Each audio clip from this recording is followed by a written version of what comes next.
Cash-a-maniacs.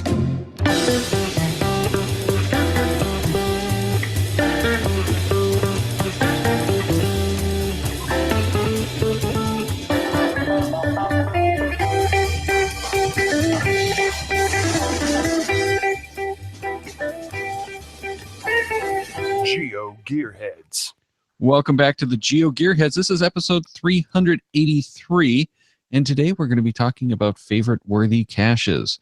Before I introduce our very recognizable guest tonight, welcome back, Chris of the Northwest. It's a pleasure to have you back with us. Well, thank you so much, Daryl. It's great to be here. I love Geo Gearheads.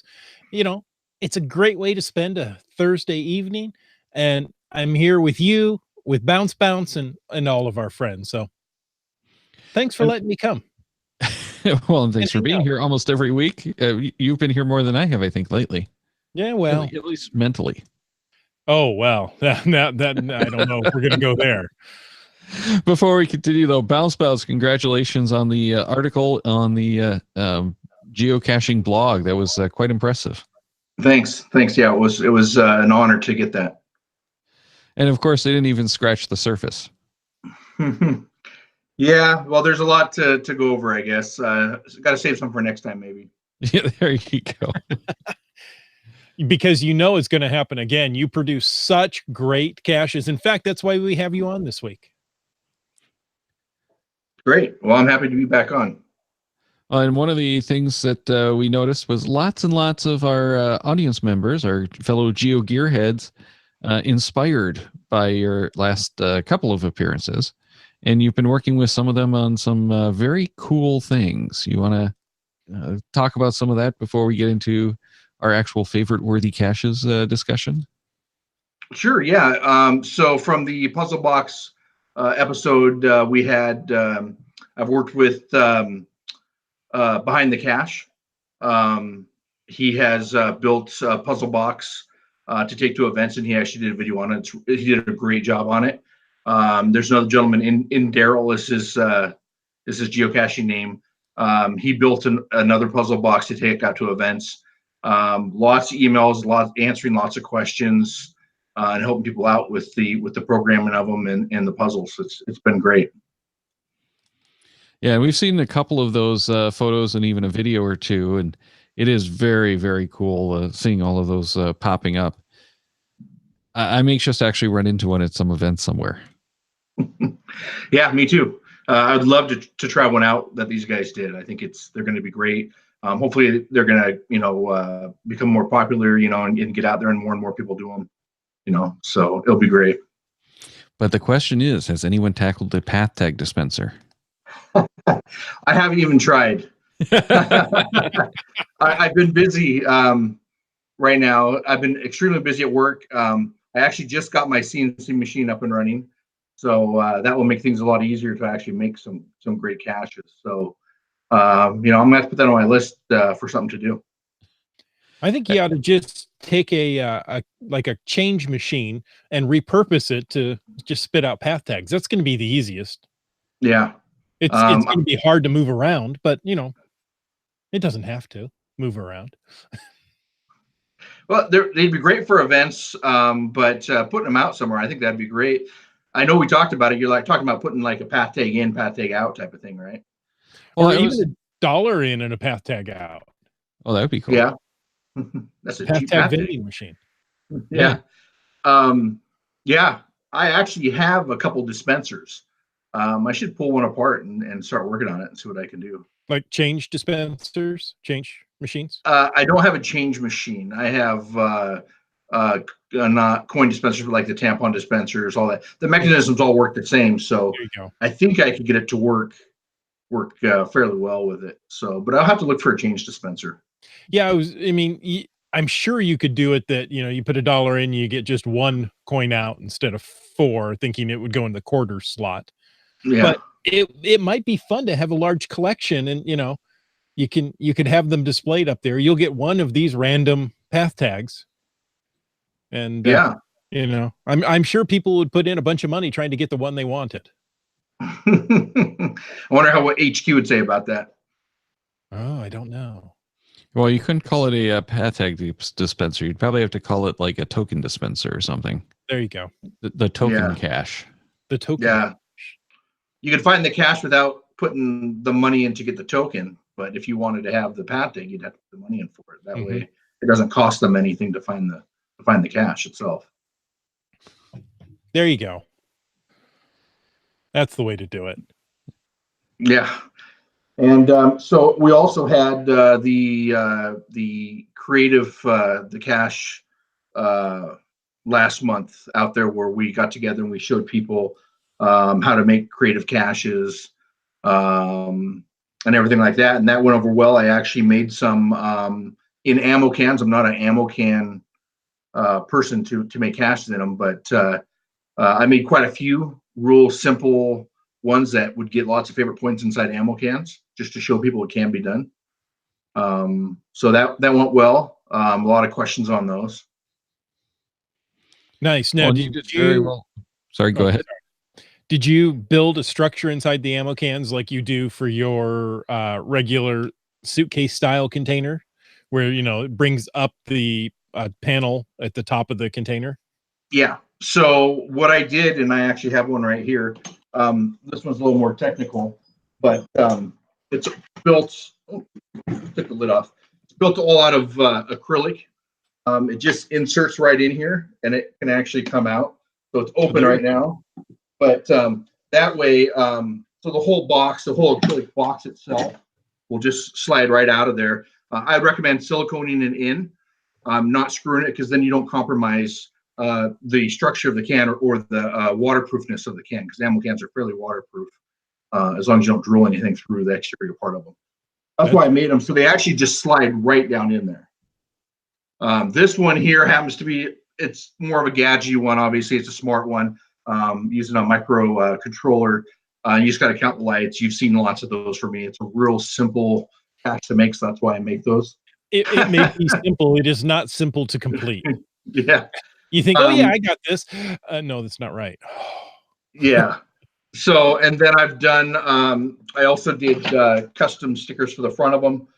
This is a lock picking one, to where I actually have a lock on this side of it, and you can put this out and it actually says it's a lock picking cache on it. And then I have one that is another one here that is it's not a smart cache, but it has lots of keys. Oh yeah. Here. And then of course it's, they fit down in that little slot, and you have to figure out which one it is. Those are just real simple ones that anybody can do. You can go buy a locksmith and get a bunch of old keys from them that they've didn't work right or whatever, order them online, and a little lock, and that's again acrylic, so it's siliconed in, so it's not going to compromise the waterproof of the case. So yeah, those turned out real well. Yeah, they do look like awesome caches, and certainly worthy of favorite points. And you did very well with the cache carnival, so congratulations with that and all of the favorite points, which is part of why we've got you on. What do you think really drives people to put those favorite points on your caches? I think the biggest thing is finding something that's different, something that's a little more entertaining to people, and something that's creative. I think that's the biggest thing. Not just a light skirt or a piece of Tupperware under a bush. Something that is that maybe challenges them a little bit. I don't want it to be too hard for them, but I want it to be fun. And to me, I think a big thing also is a lot of people cache with their kids. Something that's going to be fun for kids to find and want to do. I have several of them out there that the kids will sit there and just do them over and over and over because they had a lot of fun with them. That's very true. So, yeah. Yeah, some of those are just great to do, as you said, over and over. Even though it's going to be the same answer, like the count the lights. It's fun. It's fun for the kids to do. Yeah, and then the Simon Says one though will be several different. The RFID card, when you scan the 8 different cards, mix them up and they'll be different. it's the same cards in the correct order, but you can't tell. Right. So yeah, that one, I didn't like that one. I did, but it was just, oh yeah, no, gotta start over. Okay. No, yeah, it's that's a lot of fun to do things that you haven't seen before. So just the fact that you're going out and you're looking at it and going, wait, I haven't you RFID, how do you know which one to use? Well, you just trial and error and you're like, okay, now I'm into it. Now I've got a pattern and off you yeah, go. Pretty soon, before you know it, you've got it and you think, oh, that wasn't too hard. yeah. It's So, different, and that's what people like is something that's a little bit different. right. GSM times 2 says that's what we need, a simple ones that anyone can do, like your lock or your key one there. I didn't know you could go to a locksmith and ask for extra keys. Yeah, so you can go there, and they have lots of blanks. They have some that are cutouts that cut out wrong, or they messed up on them, and they usually have a bin full of them, and you can grab them from there. They'll sell you, a bunch. So it just depends on your locksmith and what they do with them. Yep. Okay. That's a great resource. So yeah, you could go out and do that. I started thinking as soon as I saw that I should put a deadbolt in there, because then it would be a house key. And those are harder to see when you get a bunch of house keys over something like a master lock or, a padlock key looks different than a house key. Yeah, and that would work perfect. Yeah. There'd be no way, there's no reason why you couldn't do that. So these little barrel ones here are a little bit cheaper, I think, than a deadbolt, but the keys for it, I think, would be a little bit better. One thing I did learn on those, though, is don't put too many keys, because especially here in the Seattle area, when it's raining, people don't want to sit there and it's just pouring down rain and they can't get the key to work. And I've had several logs, I should say, that people have said that on there, that it had been fun, but they got soaked while they were trying to figure out the key. So put it near a parking spot where they can grab it, put it in their car and work on it. You had a lock picking cache. There were several lock picking caches here in the Seattle area a couple of years ago. I mean, enough that many geocachers went out and bought lock pick sets off of Amazon. And that was one that same thing, it could take you a while to get the lock picked. So we'd often take it back to the car, sit down in comfort and work on it for, I've worked up to half an hour on one. So yeah, depending on what the level of lock you get, yeah, they can be tough. Right. And those are simple to do, especially in an ammo can. You just have to put an eye loop bolt system through there. I would just check in your state to make sure it's legal to own a lock picking kit before you put one out, because I know there is some states where it's illegal to own a kit. Is it? Okay. I thought they were just classified as tools, not Okay. I mean, a hammer can break a window, and thus, it's illegal, but yeah, I honestly, I can't be 100%. I was told that once that it's illegal in some states. So I seem to remember you need a license. You need to be a licensed, certified, whatever the state does, locksmith before you can own the tools of a locksmith. No, interesting. Maybe I shouldn't have said I have one. Well, I don't believe it's illegal in Washington State. I don't think it is. I don't think Daryl, so. Go ahead and edit that out. Yeah, I'm pretty sure that Michigan, it's legal. I want to say that Indiana was one of the states that it was an issue, but I don't remember, because I could be getting it confused with like the radio scanner laws, because I know in Indiana you can't have a radio scanner, or you could. I think they changed the law. Or I should say, if I'm to be accurate, I think you couldn't have a radio scanner that could access any emergency frequencies. I haven't heard that. There's lots of apps on your phone for it, so for scanners. Okay, so GSM times 2 says lockpicks themselves are not immediately illegal in California. The issue arises when you use lockpicks outside of a hobbyist setting. And that's also what I found. It's legal in most places to possess lockpicks unless you're possessing them with the intent to commit a crime. But same with the hammer. Yeah, and I think there was something if you do it for any kind of monetary gain or something like that too. So if you're not a licensed locksmith and you try to charge someone, then that's a crime. Right. It may be illegal in the state of Tennessee, Poland, New South Wales and Western Australia, Japan, British Columbia, Alberta, Canada without a license. So most of the U.S. you're fine except for Tennessee, Seems that way. and then Canada, Alberta is the only one. Canada, British Columbia and Alberta. Oh, okay. Canada. There was a comma there. British Columbia and Alberta, Canada without a license.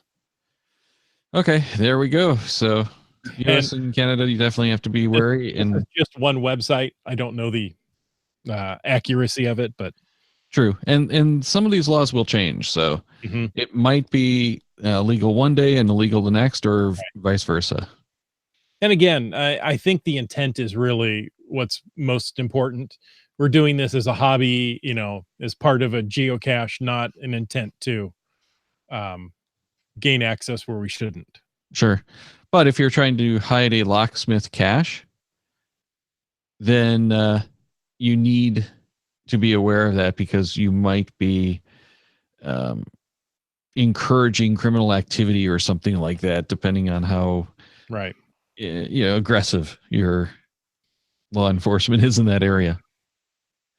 And then GSM times 2 says that here is Indiana. Simply owning a set of lockpicks is not a crime in Indiana. Indiana has a standard provision that basically means it's illegal to possess burglary tools, cannot commit a crime. So it's only, I guess it's only illegal to have the lockpick set if you're committing a crime. So if you don't use it while committing a crime, then it's not illegal to have them. So it's an extra charge they can put on you. I was just going to say that. It's one of those, let's pile it on to make sure you don't get out in time. Exactly. You'll never see the day again. The lockpicking one was a hit at the Cache Carnival event. A lot of people haven't done lockpicking, so I had my set there. I actually had the see-through lock that you use to learn on attached to it, so people couldn't see what they're doing. So that was a good hit. And I think if you could do a series of lockpicking kits or lockpicking caches, I think that'd be really fun to do. Yeah. I'm not good at it, but I really haven't spent much time in it. We do have at least one lockpick cache in the area. Oh, okay. Which is why I got the tools and just never learned to use it. And I think that one has actually been archived fairly recently. So I'll never get the chance to try it anyway.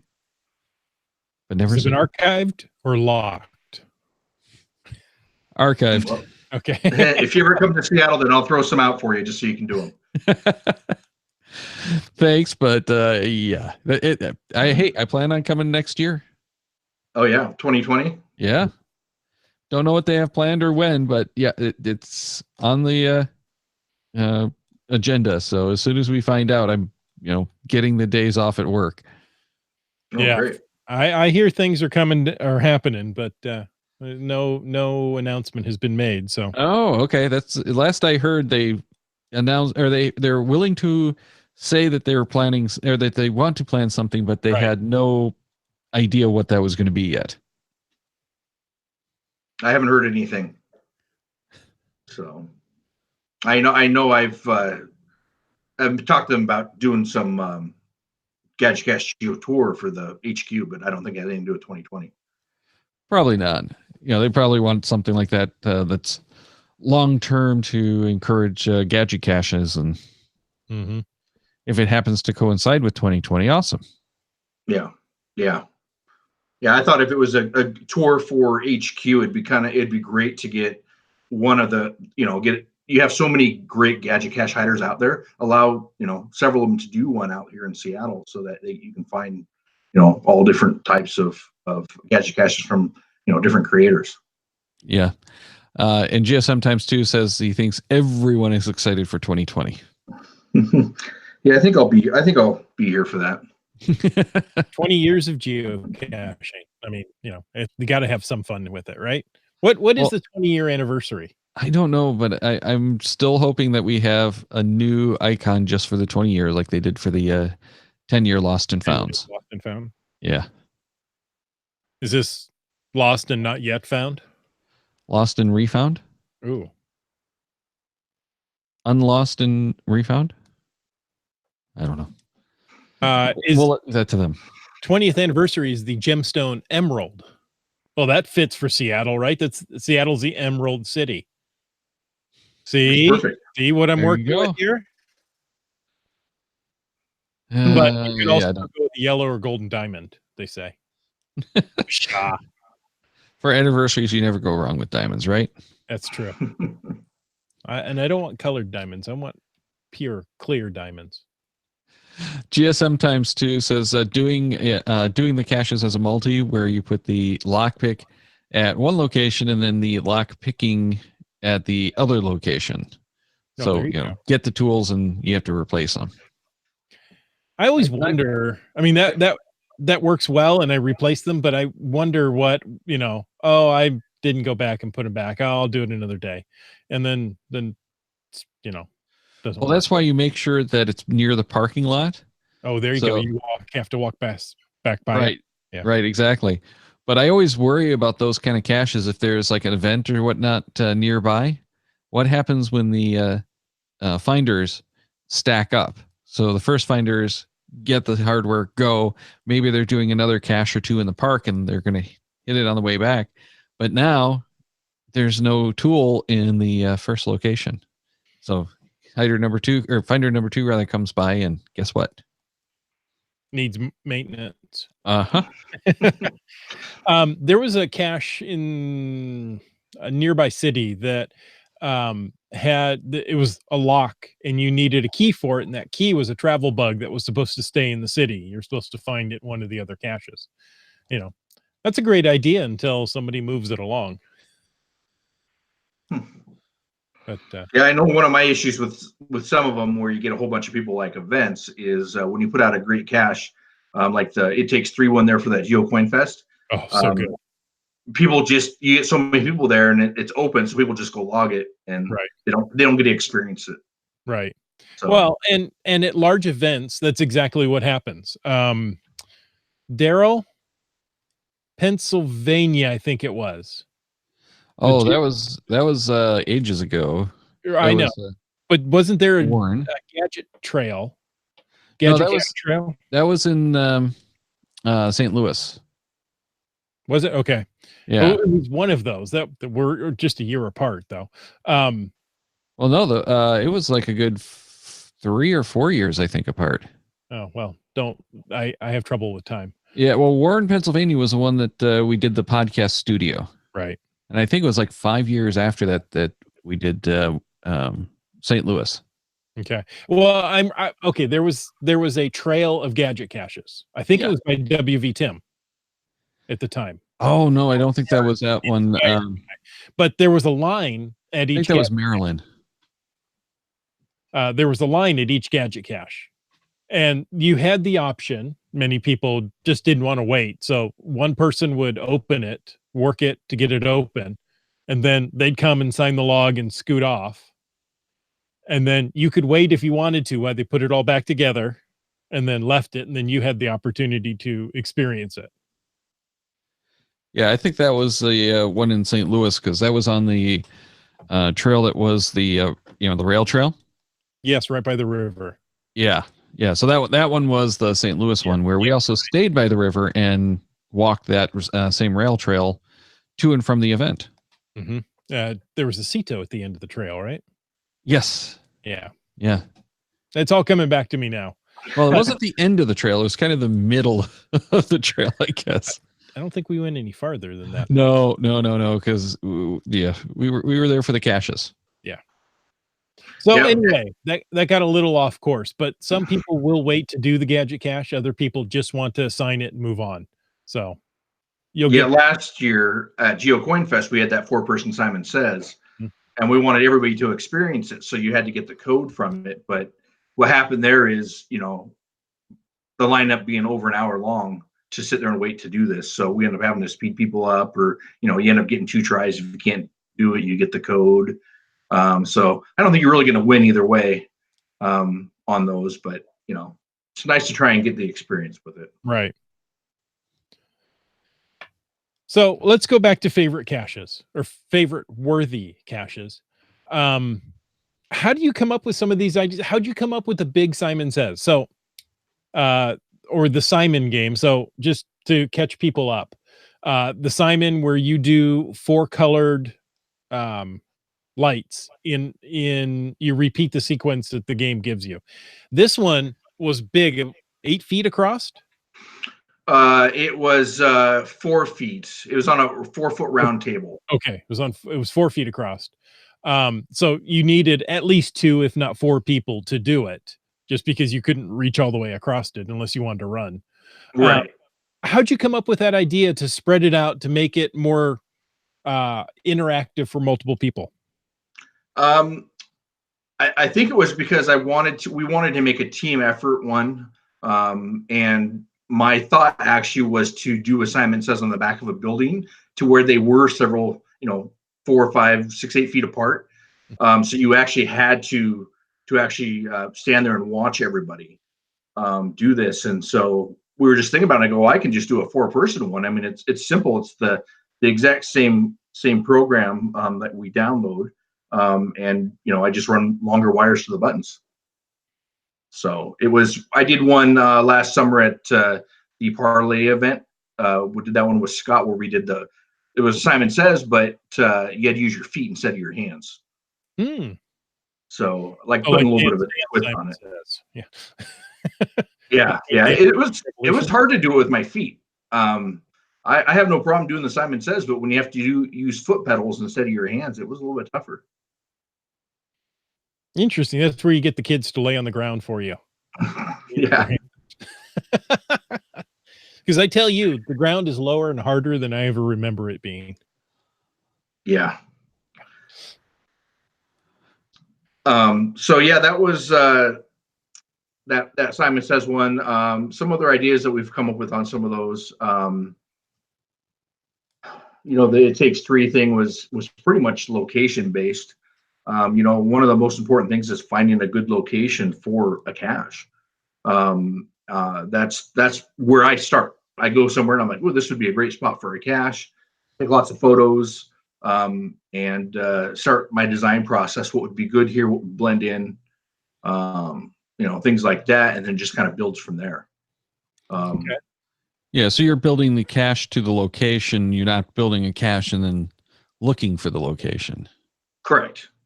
Yeah. And I may have one that I've done in the past that would be good at that same location, but yeah, I build it to the location, something that's going to fit in real well. I take lots of photos. Like I said, I mark up on the photos on an iPad or a phone. It's very easy to do a markup on your screen, where the cache is going to go, what it's going to look like. I take a binder with me, a 3-ring binder that has all my caches in it that I've done in the past here. And it's actually right here. And so I can show land owners or managers things that I've done, so they can actually see what it is. It looks professional. It's not garbage. It's not going to hurt anything. Make sure I tell them, I don't permanently install anything.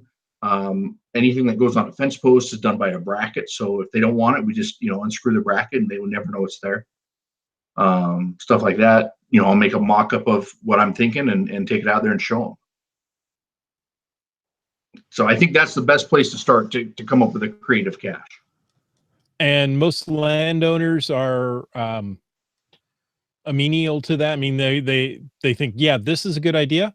Once they see it, once they can envision it and how it's going to impact traffic on their property.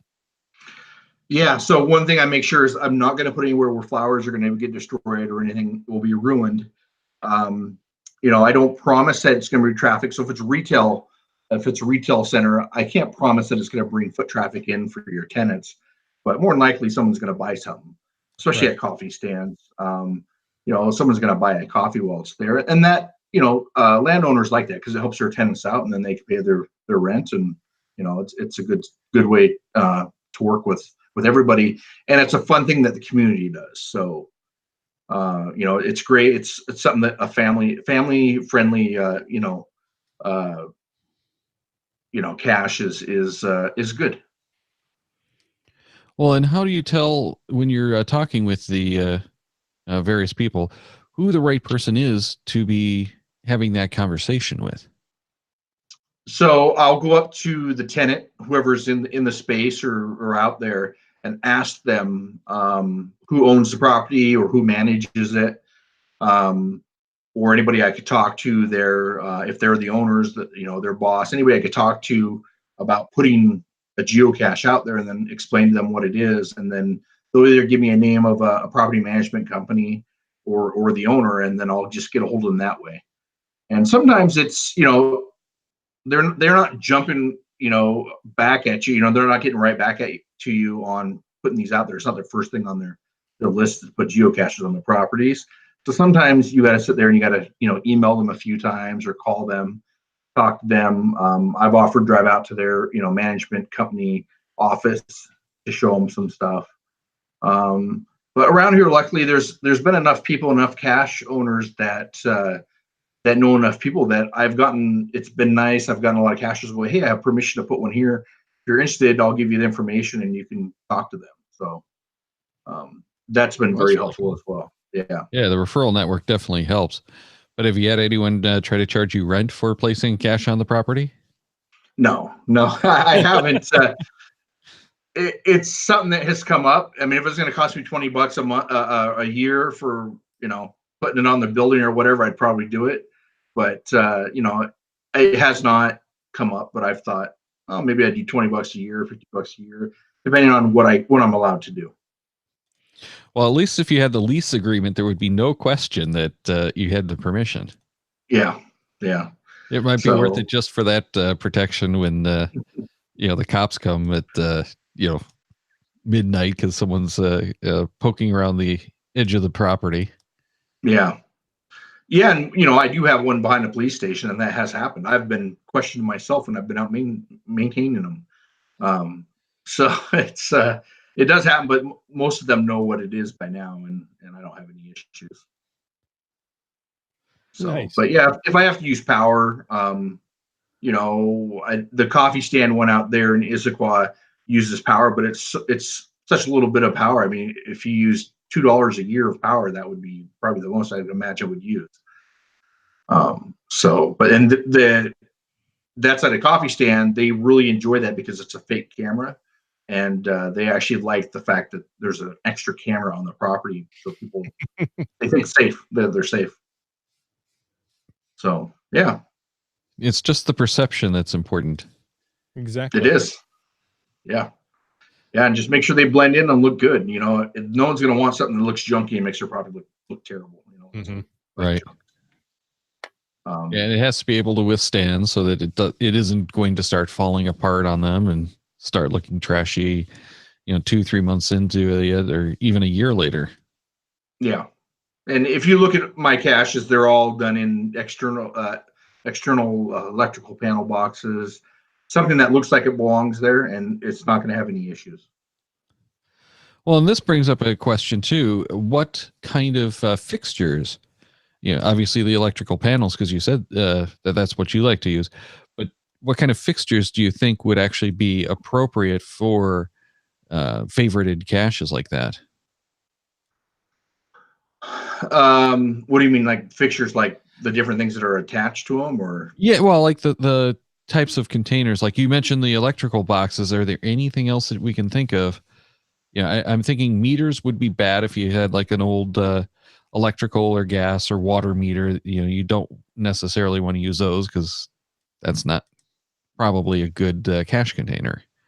Yeah, but I've learned to stay away from. I used to have some that were in old junction boxes, and it was wire sticking up, and you pulled the wire, and it had the tube on the end. Really easy one to do. But I did get a lot of feedback, and I can understand people don't like to touch wires and don't like to teach their kids to touch them. I can understand that, and it looks bad.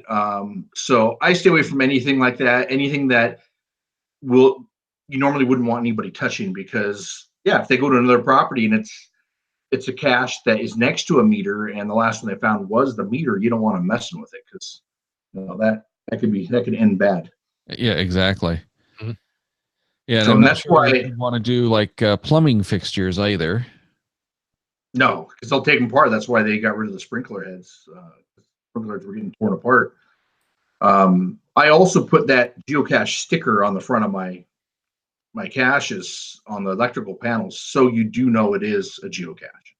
Right. And technically, you're supposed to have that on all caches as some kind of identifier that's a geocache. But Yeah. we know that doesn't happen as often as it should. No. Yeah, and mine doesn't say it's a geocache, but it's it's the round traditional sticker that I stick on there, and a geocacher would know what it is, but other people won't. So I think you've seen that one. It's on your lock. It's on that one, yeah, right there. Yeah. I actually have a whole bunch right here I made. I do, some of them are the gadget cache ones, but yes, it's that sticker there, the traditional cache icon sticker. I stick on there, so it Looks doesn't like say I'm a geocache, yeah. So it doesn't say I'm a geocache, but geocachers know what it is. it's a great idea. Yeah. You're full of it. I mean, good ideas. Well, just thinking of different things, and a lot of these ideas for good creative caches, I didn't invent them all. You can go online, you can look at escape room games on YouTube. You can, the internet. There's everything you want to know is on the internet. You can go on there. If you're looking at using a microcontroller, you go to GitHub and type in puzzles, stuff like that, and they have all that stuff, and you can just make your cache off of those. So, and if you know of creative people in your area, I really enjoy getting together with other creative cachers and just brainstorming different ideas on what it could be, what we could do, stuff like that. So, I would always recommend and encourage to talk to other good creative cachers. Nice. All right. We don't have a whole lot of time before we should sign off. And I'm sure we could talk for many, many more hours with you about several things, but I'm sure everyone's anxious to hear. Do you have any new products or projects that you're willing to share? I do have another one that is going to be going out here soon. It's been on my Instagram page. It's a Star Trek cache that will have the sound and stuff on there. It's actually a light counting one, which will be my first official light counting cache I have out there. Let's see. I have several in the works, but nothing. There may be a hand holding one coming up. So another teamwork one where you got to hand hold, I don't know how many we want to make hold hands, 6 or 8 people to complete the circuit to open the cache. But that there's been talks with that. I've been talking to Goblin Dust about doing that one. I have a phone booth one that I've worked on, but I kind of put that one off because Scott does such a good job and other caches with phone booths. I don't really want to jump in on that territory of stuff. What about porta potties? Oh, I'd love to do a porta potty one. I think that'd be fun. I couldn't beat the one he did. I mean, Right. My favorite part of that cache is the seatbelt on the Yes. on it, so that you got to buckle up the seatbelt when you sit down. I think that's great. So, this sounds like spoilers. yeah. Well, having the machine now that does a lot of stuff, I have a lot of ideas that are going through my head, and we'll see. Well, I have to say that Star Trek one looks very appealing. It's like the original series style, not any of the following series. Mm-hmm. Right, and I posted it, and Land Monkey said it looked like the original series Star Trek. So I don't know if you saw the one with the sound on it that I did, but now I want to redo it so it's actually the right colors and everything like that. I actually kind of want to do Spock's his science station where you got to look down inside the thing to maybe get the colors. Oh, that would be so good. And so this is the bad part about being creative and making these things is you build something, but then now I have a better idea, and so I want to redo it, and so then everything in there I just worked on is garbage. So, or it goes in a pile until I can use it on something else. There you go. No, it's not garbage. It's iterations. Yeah. Yep. So Well, and one of the problem with building the geocaches is you don't want to like repeat yourself too much or it gets kind of stale. So you always have Yeah. to come up with a new idea. So you don't have as much opportunity to refine the last one that you put out there. yeah, and that's true. And it's hard sometimes not to repeat yourself on certain ones because they work well and you could do many different things with that. But yeah, you can, the flash and light thing, I've not put a physical cache out with that yet, but I've done several lab caches that way. So, but I feel like that's kind of ran its course and there's enough of those out there. Same with the crack the code. You know, a lot of people have done them, even though I have lots of different variances of that code. So I kind of feel that's been used up. So trying to figure out new things that are entertaining and different is tough. So yeah, which is never easy. No, you know, what I've been working on for a while is I actually have a building that has a shed in the back or a lean-to on the side of the building that's all drywalled and insulated and really nice. And I want to do a spaceship on the inside with all the startup buttons, and you have to go through a startup sequence and complete the whole sequence before the cache will open. And it'll have sounds and lights, but that's going to take a while to do. And it's something that I've worked on for a while. I'll work on it and then stop and work on it and stop. And so possibly someday. See, this is when we start worrying that one day you're going to get someone's old motion simulator and repurpose that as the geocache. That'd be cool.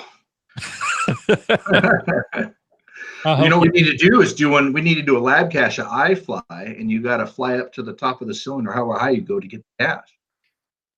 That's a great idea. Or at least get a number, you know, have something engraved up there. You have to get up that high to see it. Yeah. Well, maybe you can work on that once you're like GSM times 2 is saying get the professional geocacher gig like the guy in Germany. And there was a company out in, I think it was California years ago that did geocaching as team building exercises. So they'd actually go out and set up the caches for companies to do team building. Yeah, I've had people, I've done some stuff for some after school programs with my lab caches that are the crack the code type of stuff like that. I've actually been asked to do it for birthday parties. So yeah, no, those were great. I just I can build pretty much anything, but I'm not the engineer. I don't program the stuff. So, you know, I need to partner up with someone. You know, everybody's good at a certain part, and you need to get the right people together to really make it interesting. Geocaching is like a village. Yeah. All right. Well, why don't we wrap it up there? Thanks so much for joining us again, and we'll have to get you back if nothing else to talk about some of the new cool caches and puzzle boxes and labs and all that. Well, labs are gone, but you know all the cool stuff that you're working on. Yeah, I'd love to be back on. And thanks again. So next week we're going to be talking geotours with Merlin again. He's actually working on a geo tour that's going to be going live shortly. So make sure to catch that show next week. Nice. And until then, check the Cache-A-Maniacs website at cacheamaniacs.com for more on the Geo Gearheads, including show notes for this and all our episodes. We love hearing from our listeners. So leave us feedback by emailing geogearheads at cacheamaniacs.com or through the many channels of social media.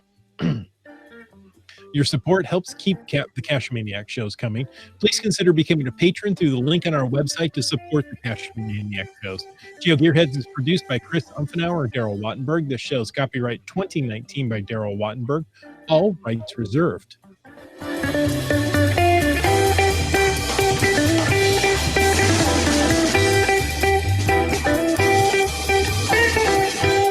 Cache with the Cache-A-Maniacs.